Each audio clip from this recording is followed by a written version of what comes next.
Baik, pada kesempatan kali ini kita akan menjelaskan materi tentang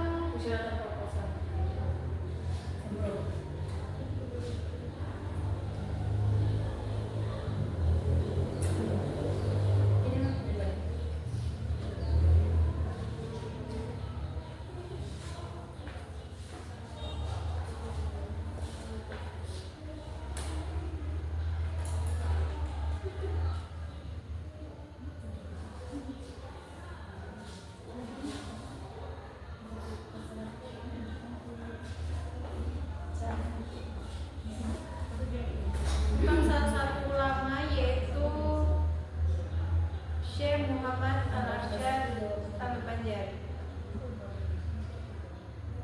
Di sini anak-anak pernah mendengar tentang Syekh Muhammad Al-Arsyad Al-Banjari? Belum, pernah Bu. Jadi anak-anak sekalian, Muhammad Arsyad Al-Banjari itu merupakan salah satu ulama besar yang mana lahir pada Syawal 1122 Maret atau 1710 di Lok Gambang, Martapura, Kalimantan Selatan. Jadi beliau ini wafat pada tahun Syawal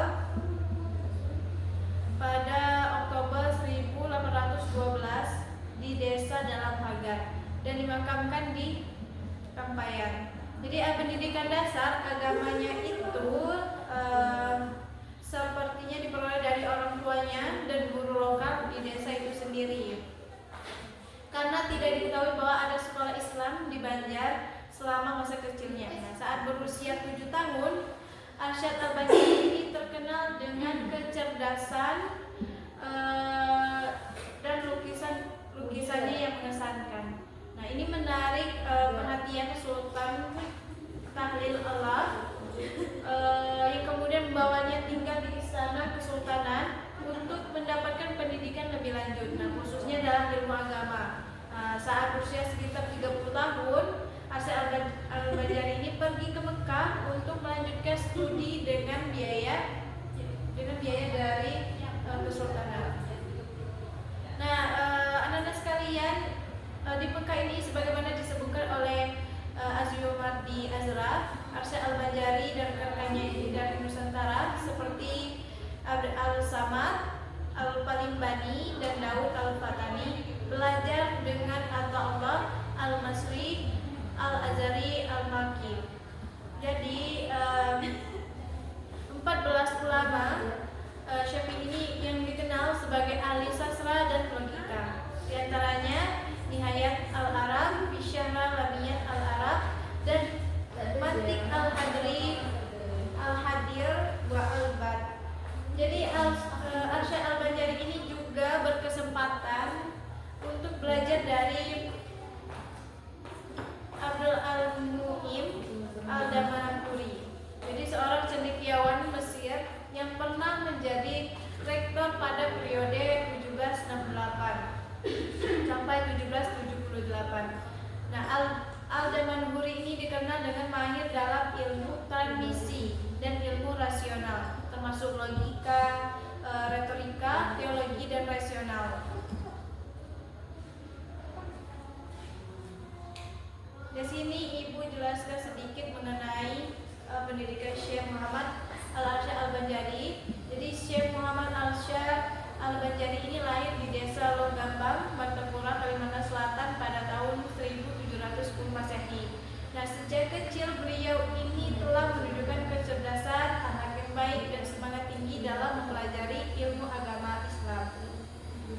Nah, ketika masih muda, kecerdasan Syekh Muhammad Al-Arsyad Al-Banjari ini menarik perhatian Sultan Banjar, sehingga Sultan Banjar ini membawa Muhammad Al-Arsyad Al-Banjari ini ke Mekah.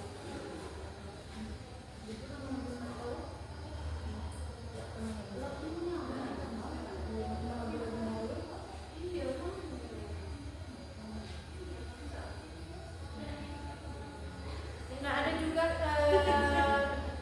ada beberapa ilmu yang telah dipelajari oleh Syekh Muhammad Al-Arsyad Al-Banjari. Di sini anak-anak perlu dicatat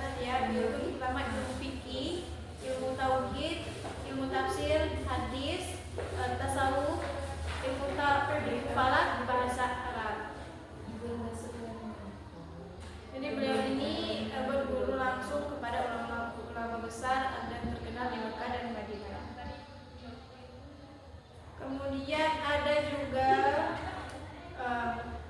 di sini ibu akan bagikan kalian menjadi 3 kelompok.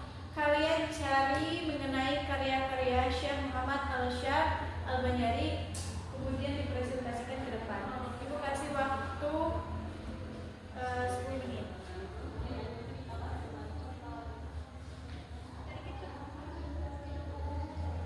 Jadi itulah presentasi kita pada pagi hari ini. Untuk anak-anak sekalian, ada yang bisa menyimpulkan materi kita pada pagi hari ini? Sebelum ibu beri tugas sebagai penutup pembelajaran kita pada pagi hari ini. Berapa bu? 70 menit.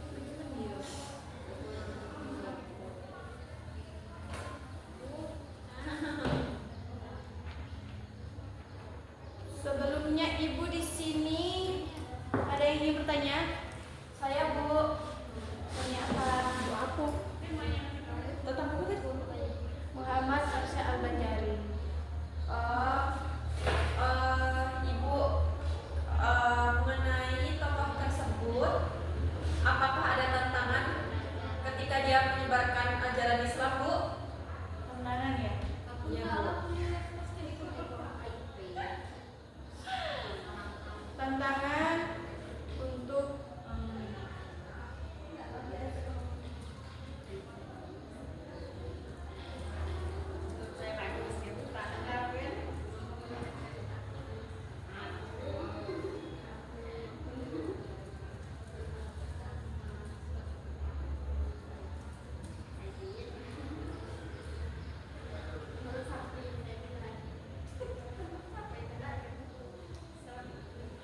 tantangan yang dihadapi oleh Muhammad Al-Syar Al-Banjari ini, salah satunya itu adalah keterbatasan ilmu masyarakat pada saat itu. Kan banyak orang yang belum memahami ajaran Islam dengan baik, nah sehingga perlu waktu dan kesabaran untuk mengajarkan dari dasar. Yang kemudian tantangan berupa kondisi geografis dan perjalanan yang sulit. Jadi pada masa itu perjalanan antar daerah ke daerah yang jauh itu sangat melelahkan karena tidak ada kendaraan kecuali menggunakan kuda, kemudian keledai. Kemudian tantangan yang ketiga yaitu perbedaan kebiasaan dan budaya masyarakat setempat. Jadi para ulama itu harus menyampaikan ajaran Islam dengan cara yang bijak agar bisa diterima tanpa menimbulkan penolakan. Yang keempat, tantangan berupa sikap sebagian masyarakat yang belum langsung menerima ajaran baru sehingga dibutuhkan keteladanan, kesabaran dan pendekatan yang baik.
dan membimbing masyarakat agar agar memahami agama dengan benar. Kemudian kepedulian terhadap pendidikan membuat Islam berkembang pesat di Kalimantan Selatan.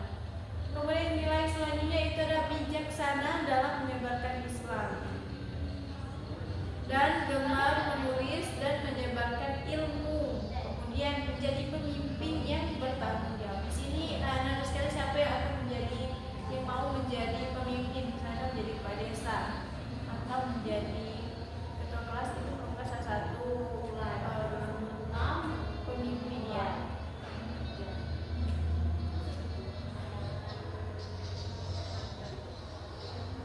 Di sini anak-anak sekalian, kelompok yang sudah dibagikan tadi, ibu beri tugas dengan kalian membuat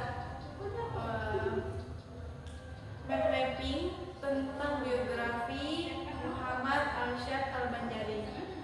Jadi yang mana paling bagus nanti ibu akan memberikan hadiah.